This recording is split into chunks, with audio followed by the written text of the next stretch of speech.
What up, YouTube? It's your brother YT. Wake 'em up, back at it again with another video. Ah, man, another day, another industry. The trucking industry. Freight is taking a turn. Remember, people were getting CDLs. Everybody was making buku money. This industry been popping for a long time. When I say popping, I mean in demand. I mean loads were great just a few years ago, right? For decades even. Truckers were making a boatload of money. They were able to take care of their families. If you were a trucker, you were successful. You could make an honest living, go live over the road, come back 1 week out of the month. Hey, it's hard work, but the pay was great. But not no more. It's looking like we entering the trucking recession. Man, oh man. Family, you already know what to do. And if you're brand new too, thumbs up this video so YouTube can push this content out. Smash subscribe to join the tribe and ring the post notification bell as well. All right. Let's get into it. Right now, truckers across the country are reporting a really disturbing trend. The hours are being cut, like I said, the loads are disappearing, and the freight rates are dropping. And it's not just rumors. Major ports like in Seattle and Los Angeles are seeing a noticeable slowdown. Containers are sitting or they're simply not arriving. And it's a direct result of what's going on with the trade war and new tariffs. And when truckers aren't working, it's not just about them. It means that there's going to be less food, less fuel, and fewer essentials are going to be moved around the country for you and I. And what most people don't get as well is that truckers are really the heartbeat of the American economy. If the shelves are stocked, it's because a trucker typically got it there. If your fridge is full, thank a truck driver. This is how food shortages can sneak up on a nation, not just through a sudden catastrophe, but through a slowdown of logistics, a breakdown of it that people usually don't choose to pay much attention to. If ports are empty and truckers are idle, the freight is drying up, you need to ask yourself, how long before your local store starts cutting back as well? What happens when the restocks take longer and when items disappear without warning? This is how it starts, and it's already in motion. You can see it going on everywhere. When you turn on the news, people are talking about it everywhere. Your friends and family might be starting to say something. You might be seeing it in the stores already, and it's supposed to get worse in the very coming weeks. In fact, before the end of May, most people will be seeing this take place at a store near you. For me and my family, we always... Another worst week for the trucking industry. I'm actually sitting in Seattle, Washington right now without a load. I don't have no load right now. I dropped my load 8 o'clock in the morning, and it's already 1 o'clock that I'm sitting here waiting for the load. A lot of people been asking me, does it gonna get fixed? Is it gonna get better? I have no fucking clue what is gonna happen, because day by day it's getting worse and worse. I have no clue. I haven't seen trucking industry like this in the past 10 years. This is the worst year for the trucking industry. Worst year. And when I came to the truck stop, I reserved a shower. There were 23 people in front of me in the line. 23 people. It's been 4 hours I'm waiting for the shower, and they still 3 people ahead of me. Still.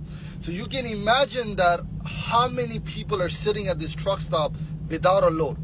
All the truck drivers, we have nothing else to do besides taking shower all day. Pray for everybody. Stay safe on the road. Rates were phenomenal just a few years ago. Online, many influencers were promoting getting into trucking, either with a CDL or by going the box truck route.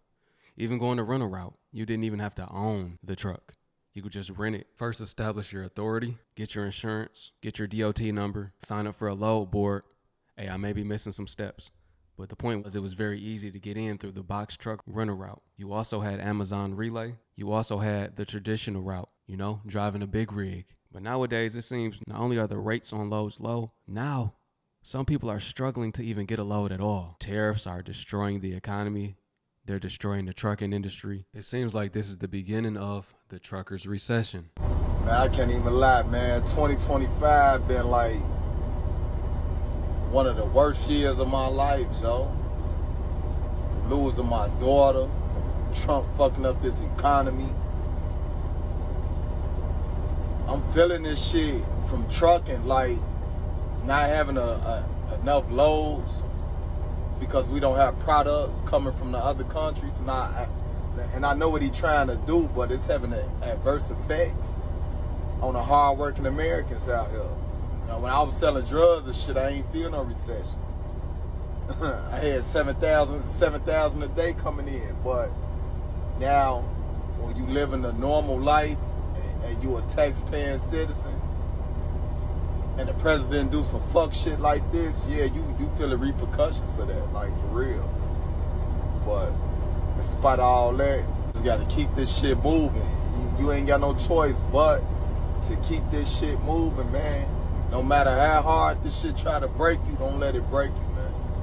And this ain't even me talking to you, this me talking to you, but really talking to myself. You gotta motivate yourself when you feeling down, because otherwise you'll get lost in hopelessness.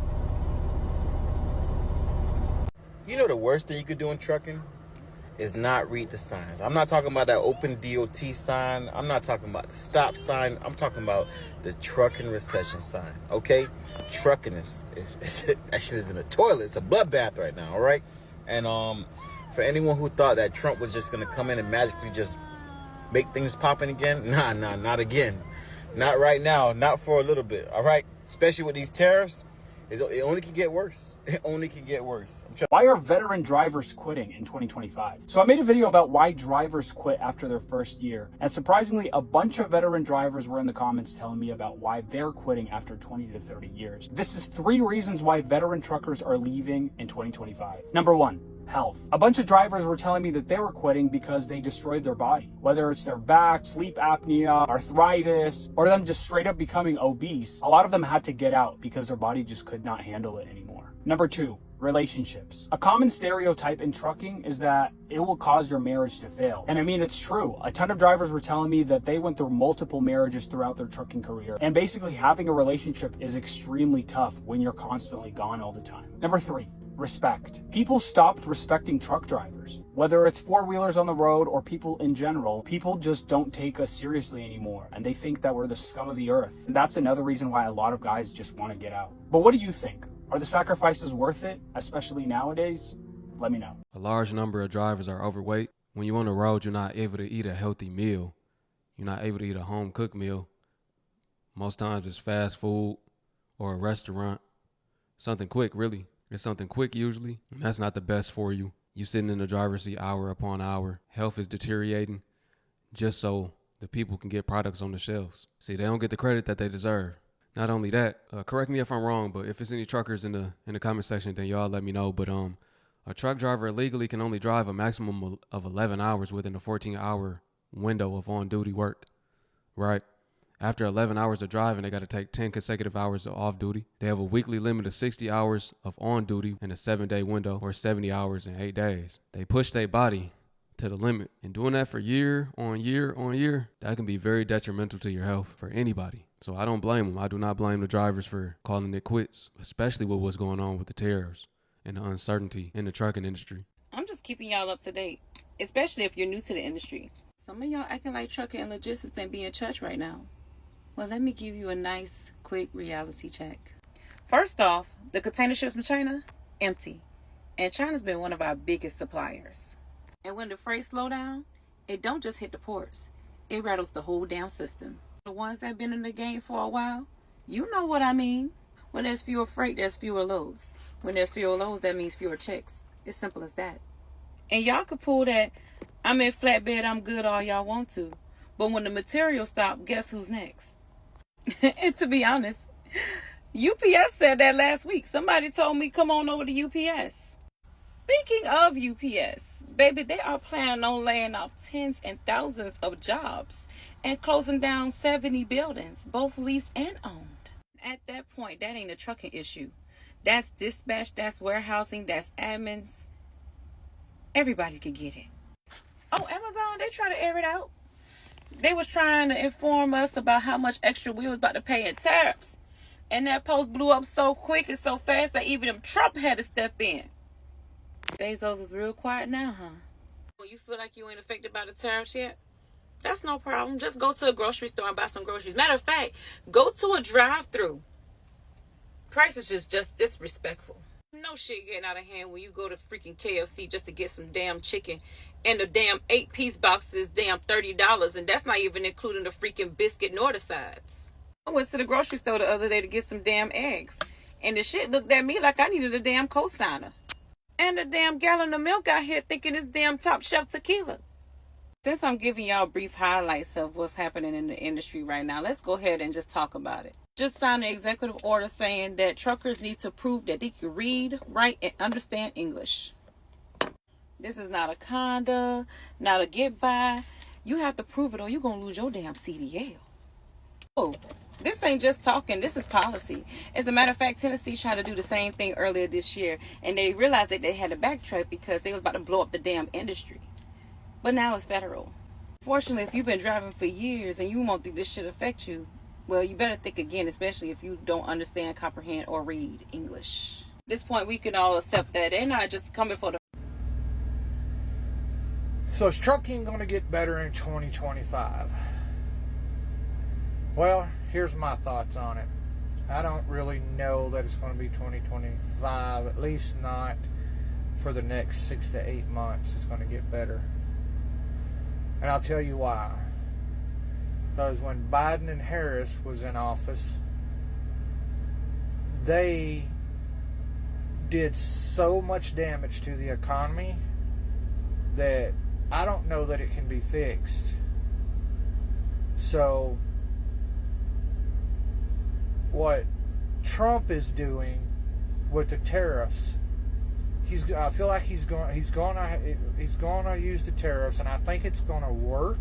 It's going to fix the economy, but I feel like that we're going to have to go through some more hardships to get through this, because the economy is in such bad shape that with Biden's Build Back Better shit, well, he tore it down and he never built it back. So the economy is in such bad shape that it's going to take us going through some hardships first. You know, the tariffs he's got on Canada, Mexico, China. You know, in Canada, they're going to Justin Trudeau, however you say his fucking name, he's a piece of shit, just like Biden was. They're trying to come back with this 25% tariff against us. Well, Trump has already said that if they try to pull some shit like that he's going to up the tariffs on them. And the good thing is, his party is about the only one that's going to enforce that, from my understanding. So we'll see how it plays out with Canada. But I think that for at least the next 6 to 8 months, trucking's still going to be shit. But it may be next year, sometime next year in 2026, before trucking comes back. So my advice to you is buckle up. It's going to be a long ride. You guys, the owner-operators, most of you already know, you've made it this far. You've made it through this for the last 4 years. So you're doing something right. Keep doing what you're doing. We're going to get there. And I hope everybody the best. So peace out. And just as I'm reporting this, I guess these self-driving autonomous trucks, they're going to be carrying the loads. But the few that's left, it was an announcement 7 hours ago. Remember, automation is the plan of the future, the plan for the 2030 agenda. We 5 years away, but that don't mean that it's not starting right now. We're already living through it. We've been living through it. It's just 5 years until the whole world is on this plan. That's the whole world, not just America we're talking about once again. This is crazy. This is unfortunate to the truckers, because some of these people been in this industry for 20, 30 years. Now their job is under attack. It's upsetting, really. It's upsetting to me. It's upsetting to a whole lot of truckers, I'm sure, that already know or those that are soon to find out. To every truck driver across the country in the United States of America, it's official. Starting June 2025, every truck driver that has a CDL in the United States of America must be able to speak the English language, write the English language, and read the English language, starting in June. Now, a lot of people will ask the question, how does a semi-truck driver not know how to speak or read the English language? How do they drive? Well, here's the thing, right? In our country, there's so many schools that will cater to every language out there. It makes it easier for you to get your CDL, right? Now, what happens is in June, once you get pulled over and you're not able to communicate with the law officials, they will put you out of service. And the next step is you will have to contact the company you work for and they would have to send somebody out to pick up the truck that also obviously has to speak and read and understand the English language. Now, you still have time to learn, right? It's going to be a little bit difficult because obviously a lot of people thought it's just something in the news, but it's the law now. You must be able to read and write and understand the English language. 20% of accidents that happen in our country with semi-truck drivers is the signs. They cannot read or comprehend the signs. And you ask yourself, what do you mean? How do they go back and forth? Well, there's something called the GPS. It tells them to turn left, they're going to turn left. If it tells them to turn right, they're going to turn right. What about when they get to shippers? How do they, well, it's really difficult, right? They'll show them the bill of sale, bill of BOL, delivery, and they back and forth until they get it, right? Some distribution centers get irritated by some drivers that do not comprehend, communicate with each other, right? So this will change the whole outlook of the trucking industry. Some say it's good, some say it's bad, but there's a lot of different kind of demographic of people in our country, in the United States of America, that drive semi trucks. So yeah, so you still got time to comprehend and understand it. God bless every truck driver. Trucking has completely went flat bottom, man. I can honestly tell you these past 3 weeks, this is including the third week that I'm in right now, you get a few runs here and there. I'm in Chicago, right? And it's getting bad. I don't know, what do you tell your drivers, right? You just give them the whole concept of be patient. Obviously, watching the news, I'm not only a truck driver, I own trucks. I got drivers, man, I don't know what else to say or do. Obviously, Trump is doing what he needs to do, right? On paper, it looks good. It looks right. But we're going to have to try to weather the tide, you know what I'm saying? But, man, I mean, it's getting bad, right? And I know a lot of people in other businesses that are complaining too, right? Everybody's watching the news, waiting for this whole situation to die down with this whole tariff thing back and forth. And I don't see no end in sight. I know some of my guys that are owner-operators, a lot of them gave up not having a plan in place after they quit. And they just saying, hey, I'm going to wing it. I don't know. I'll figure something out. But, man, me personally, my advice, anybody, it doesn't matter if you're a truck driver now. Whatever you're doing for a living and you don't want to do that no more, find you another source of income before you quit. Never quit until you have another option, right? You're going to quit and just sit there and wait. What are you going to do? My advice, man, do not quit something until you have something in line, ready to go. It's like you got to get out while you can. And a lot of them have to adapt to the changes and get into a whole different industry. It's just like these people base their whole life around it. And now it's like, what do you do when this was your career for so long? And this is all you pretty much know now. Family, let me know what you think about this one right here. This is the recession beginning for the trucking industry before the recession. You see how they set it up? The trucking industry is in a recession right now, pretty much, we could say. And then the recession for the economy begins this summer, they're saying. So let's get this straight. First, the tariffs are affecting the loads, which is causing the recession this summer that's going to happen, which is going to cause shelves to be empty. There are no loads for the truckers to carry. So now the truckers are going to be out of work. It's just like a setup, one after the other. No loads for the truckers. Truckers are going into recession, and then the economy goes into recession. Welcome to 2025, where it gets harder and harder to survive. Let me know what y'all think about this one, family. If you made it to the end of the video, I appreciate you for watching. Drop a comment below that says, I made it. Peace. And to my Hebrew family, shalom. I love y'all. I'm going to catch y'all on the next one.